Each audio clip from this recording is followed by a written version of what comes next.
So this was the first week of former Trump lawyer John Eastman's disciplinary hearing in California.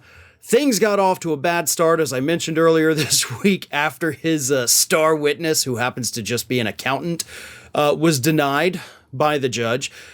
But things got even weirder as the week has gone on, because one of the things that happened was that they actually pulled in Mike Pence's lawyer, the lawyer for the former vice president when he was vice president, who, of course, was present during Eastman trying to convince Trump to convince Pence that he had the right to overturn the 2020 election results. This lawyer, a man by the name of Greg Jacob, told this disciplinary board that, Eastman did some things. We had this meeting on January 4th. All of us were in there.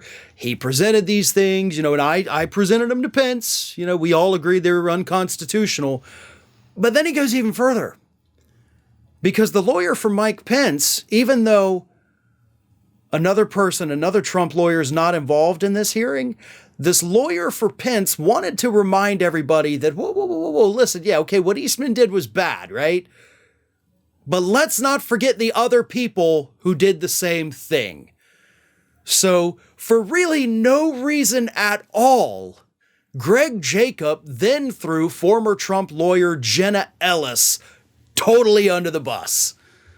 Didn't have to, didn't need to, wasn't relevant.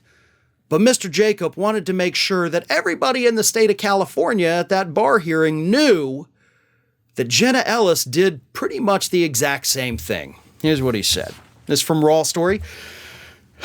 Jacob said in an earlier comment that Donald Trump's lawyer Jenna Ellis suggested that Pence could go to Congress on January 6th and simply refuse to open the envelopes that contained the Electoral College votes. Jacob called it clearly unconstitutional. The reporter said that he definitely said it in a what a moron way, too. So, out of nowhere, Mike Pence's lawyer decided to be like, Eastman's bad. I get that. Totally agree with all y'all. Let's not forget that Jenna Ellis is also a complete and total idiot. So, thank you for your time.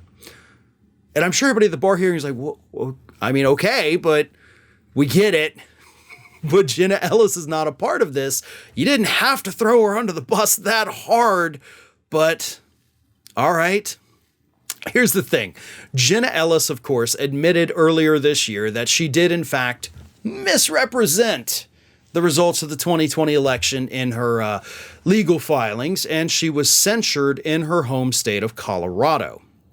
But what's important about Mr. Jacob bringing up Jenna Ellis in California is that any state where Jenna Ellis, of course, is licensed to practice law, much like in Colorado, they could hold similar disciplinary hearings to what happened to Ellis earlier this year and what's happening to Eastman right now.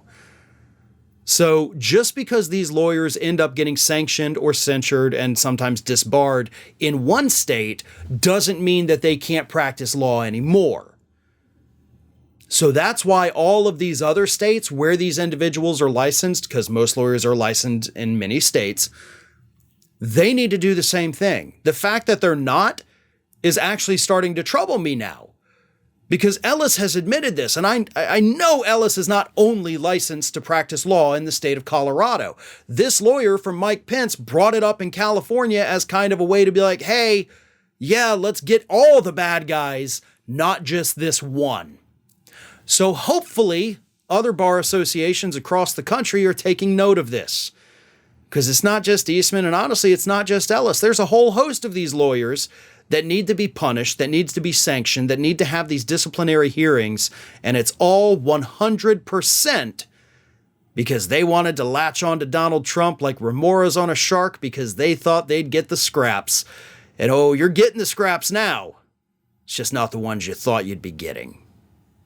Hey everyone, this is Aspen. And did you know that for the low cost of $0 per day, you can subscribe to the Fair and Balanced YouTube channel. We also encourage you to like, comment, and share. But again, click that subscribe button and help Aspen not be so grumpy.